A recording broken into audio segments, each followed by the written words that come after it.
అధికారంలోకి వచ్చాక సంవత్సర కాలం అవుతున్నా ప్రజలకు ఇచ్చిన హామీలని నెరవేర్చకుండా ఈరోజు రెడ్ బుక్ రాజ్యాంగం అంటూ కక్ష సాధింపు చర్యలకు మాత్రమే వాళ్ళు ఏ విధంగా కన్ఫైన్ అవటమే కాకుండా ఈ రాష్ట్రాన్ని దాచుకుంటూ ఇంకా ఈ రాష్ట్రాన్ని అప్పుల్లో ముంచేస్తుంటే ఈ రాష్ట్రాన్ని కాపాడుకోవాలి, ఈ రాష్ట్ర ప్రజలకి అండగా ఉండాల్సిన బాధ్యత ప్రజా పార్టీ అయిన వైఎస్ఆర్ కాంగ్రెస్ పార్టీకి ఉంది. కాబట్టి ప్రజల తరఫున ఈ రోజు ఏదైతే ఈ కూటమి ప్రభుత్వం ప్రజలకి వెన్నుపోటు పొడిచి సంవత్సరం అవుతుందో ఈ జూన్ 4ని వెన్నుపోటు దినంగా మా నాయకుడు జగన్మోహన్ రెడ్డి గారు అనౌన్స్ చేయడమే కాకుండా ఈరోజు రాష్ట్ర వ్యాప్తంగా ప్రజలకి అండగా ర్యాలీలు చేసి అఫీషియల్స్ కి మెమరాండం ఇచ్చి అది ప్రభుత్వానికి అందజేసి వాళ్ళు ఇచ్చిన హామీలని వాళ్ళ మేనిఫెస్టోని నెరవేర్చమని డిమాండ్ చేస్తున్నాం.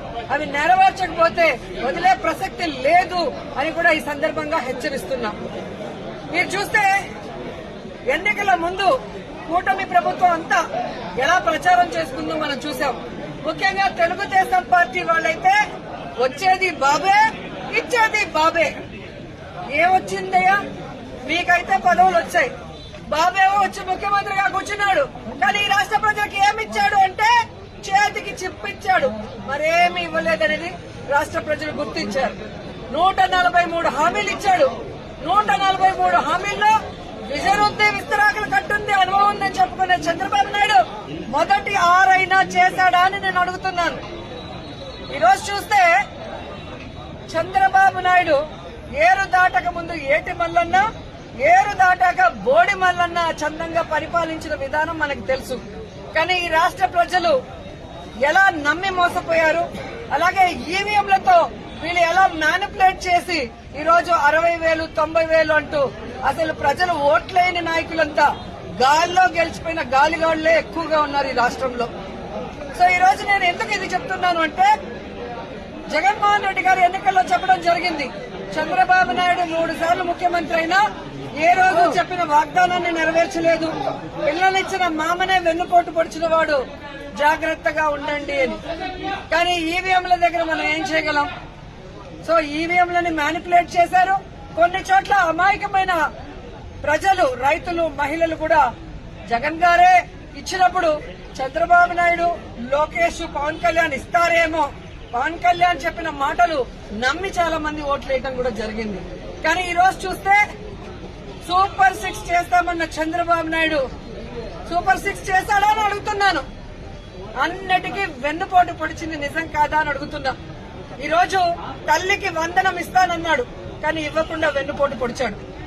రైతుకు అన్నదాత ఇస్తా అన్నాడు, ఇవ్వకుండా వెన్నుపోటు పొడిచాడు. జాబ్ క్యాలెండర్ ఇస్తా అన్నాడు, ఇవ్వకుండా వెన్నుపోటు పొడిచాడు.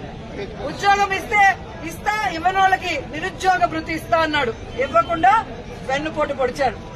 అలాగే అధికారులకి ఐఆర్ ఇస్తాను, డిఏ ఇస్తాను అని చెప్పాడు, కానీ ఈ రోజు ఇవ్వకుండా ఎలా వెన్నుపోటు పొడిచారో మనం చూసాం.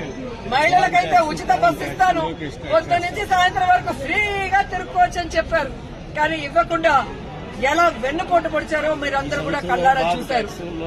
ఈ రోజు ఒక్కరికి కూడా ఒక సెంటు భూమి గాని, ఒక ఇల్లు గాని కట్టించకుండా ఎలా వెన్నుపోటు పొడిచాడో మీరందరూ కూడా కళ్ళారా చూస్తున్నారు. సో వెన్నుపోటు అంటే చంద్రబాబు నాయుడు, చంద్రబాబు నాయుడు అంటే వెన్నుపోటు.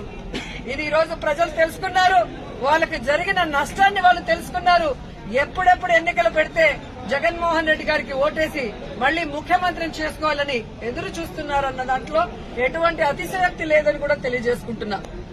మొదటిసారి ముఖ్యమంత్రి అయిన జగన్మోహన్ రెడ్డి గారు తాను ముఖ్యమంత్రి అయిన రోజుకి చంద్రబాబు నాయుడు ఖాళీ చేసి ఖజానాలో 100 కోట్లు మాత్రమే పెట్టినా ఆయన పెట్టిన అప్పులన్నీ తీర్చి జగన్మోహన్ రెడ్డి గారు ఇచ్చిన ప్రతి వాగ్దానాన్ని నెరవేరుస్తూ వెల్ఫేర్ డెవలప్మెంట్ 2 కళ్లగా ముందుకు వెళ్లాడు.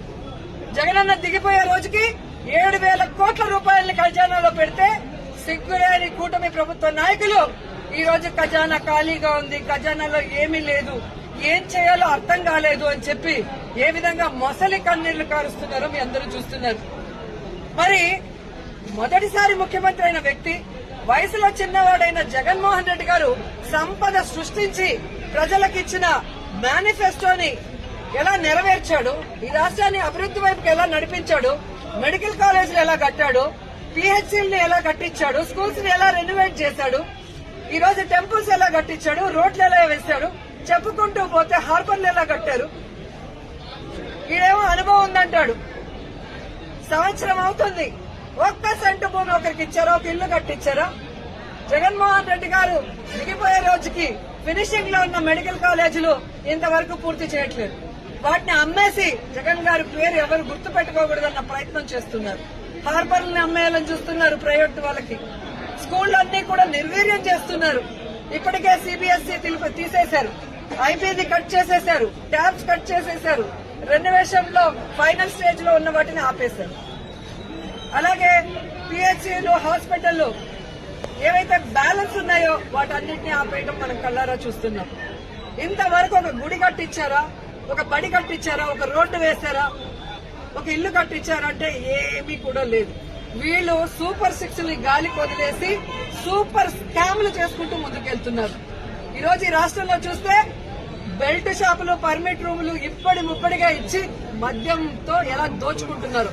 ఖజానా మొక్కబట్టారు. ఈ రోజు కూటమి ప్రభుత్వ జోబీలు మాత్రం ఫిల్ అవుతున్నాయి మద్యంతో. అలాగే ఇసుక మాఫియా, ఉర్సా భూముల mafia, ganja mafia, drugs mafia, ఈ విధంగా ఇష్టానికి తయారయ్యారు. పోలీసులు ఎలా తయారయ్యారంటే రెడ్ బుక్ రాజ్యాంగానికి కాపలా కాస్తున్నారు. ఈరోజు ఎవరెవరు వైఎస్ఆర్ కాంగ్రెస్ పార్టీ నాయకులుగా ఉన్నారు, ఎవరెవరు విలేజ్ల్లో ప్రజలకి అందుబాటులో ఉంటూ అన్ని చేసి మంచి పేరు తెచ్చుకున్నారో వాళ్ళందరి మీద లేనిపోని అక్రమ కేసులు పెట్టి వాళ్ళని అరెస్టు చేసి కనీసం ఛార్జ్ షీట్లు కూడా వేయకుండా వాళ్ళ మీద బెయిల్ రాకుండా ఎంత చేయాలో పోలీస్ వ్యవస్థ అంతా కూడా చేస్తుండటం మనం అందరం కూడా గమనించాలి. నిజంగా ఒక తప్పు జరిగితే కేసు ఎఫ్ఐఆర్ చేయండి. ఇమీడియట్ గా 10-15 రోజుల లోపలైనా మినిమం ఆ కేసుల్ని ఛార్జ్ షీట్ వేసి మీరు కోర్టుకి అప్పగిస్తేనే కదా వాళ్ళకి బెయిల్ వస్తుంది.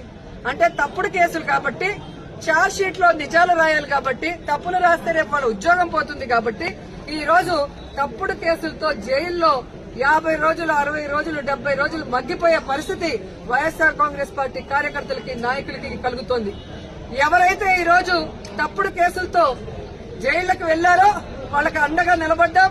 వారందరికీ కూడా ఈరోజు బెయిల్స్ ఇచ్చాం. ఎవరైతే వాళ్ళ మీద అక్రమ కేసులు పెట్టి ఇబ్బంది పెట్టారో ఆ కూటమి నాయకుల్ని గాని, ఆ అఫీషియల్స్ ని గాని వదిలిపెట్టేది లేదు. మీకు రెడ్ బుక్ రాజ్యాంగం ఉంటే మాకు అంబేద్కర్ గారి రాజ్యాంగం ఉంది. అంబేద్కర్ గారి రాజ్యాంగం ప్రకారం న్యాయబద్దంగా మీ అందరినీ కూడా శిక్షిస్తామని కూడా ఈ సందర్భంగా తెలియజేసుకుంటున్నాం. అలాగే మీరు చూస్తే ఈ రాష్ట్రంలో ఆడవాళ్ల మీద ఏ విధంగా అరాచకాలు, అక్రమాలు, రేపులు, దురదృష్టకరం 3 ఏళ్ల అమ్మాయిని కూడా మొన్న మీరు చూస్తే ప్లీనరీ జరిగే ప్లేస్ లో రేప్ చేసి చంపేసి కంపల్లో వెళ్తే ఏ వంట బాగుంది అని మాట్లాడతారు. ఎంతమంది వచ్చారని మాట్లాడతాడు చంద్రబాబు నాయుడు. ఇచ్చిన సూపర్ 6 కి దిక్కు లేదు. 6 శాసనాలని చెప్పి సిగ్గు లేకుండా మళ్ళీ లోకేష్ గారు అనౌన్స్ చేస్తారు. పవన్ కళ్యాణ్ ఏమో నాకు ప్యాకేజ్ ఇస్తే చాలు, ఎవడెక్టు వచ్చినా నాకెందుకని. రాష్ట్రంలోనే కాదు, పిఠాపురంలో ఆడపిల్లలు రేపైనా పట్టించుకోడు. పిఠాపురంలో ఎస్సీల్ని గ్రామ బహిష్కరణ చేస్తే పట్టించుకోడు. సుగాలి కేసు అన్నారు, ఏమైందో తెలియదు. 30,000 మంది మాయమయ్యారన్నారు. మరి ఆ రోజు ఇంటెలిజెన్స్ వ్యవస్థ నీకు చెప్తే ఈ రోజు కూటమి ప్రభుత్వంలో ఉన్న నీకు ఇంటెలిజెన్స్ చెప్పదా 30,000 మంది ఎక్కడున్నారు? చంద్రబాబు నాయుడు ఎదురుగా నించొని ప్రజలకి వెన్నుపోటు పొడిచిన కట్టప్ అయితే సైడ్ నుంచి పొడిచిన కన్నింగ్ కట్టపులు పవన్ కళ్యాణ్ అండ్ లోకేష్ అని కూడా ఈ సందర్భంగా తెలియజేసుకుంటున్నాను. సో ముగ్గురికి నేను చెప్తున్నా, మీరు ప్రజలకి వెన్నుపోటు పొడిస్తే సైలెంట్ గా వెళ్లే పరిస్థితి లేదు. ప్రజలకి అండగా జగనన్న ఉన్నాడు. జగనన్న వెనక మేమందరం ఉన్నాం. జగనన్న సైనికులుగా మీ ప్రభుత్వం మెడలు వంచుతాం. ప్రజలకు మీరు ఇచ్చిన హామీలు నెరవేర్చేంత వరకు రైతు బాగుంటే రాష్ట్రం బాగుంటుందని నమ్మిన వ్యక్తులు వైఎస్ఆర్ గారు, జగన్మోహన్ రెడ్డి గారు. రైతు బాంధవులుగా వాళ్ళకి కావాల్సినవన్నీ చేశారు. రైతుకు గిట్టుబాటు ధర ఇచ్చారు. రైతుకు పెట్టుబడి రైతు భరోసా ద్వారా రబీకి గాని, ఖరీఫ్కి గాని అందించడం మనం చూసాం.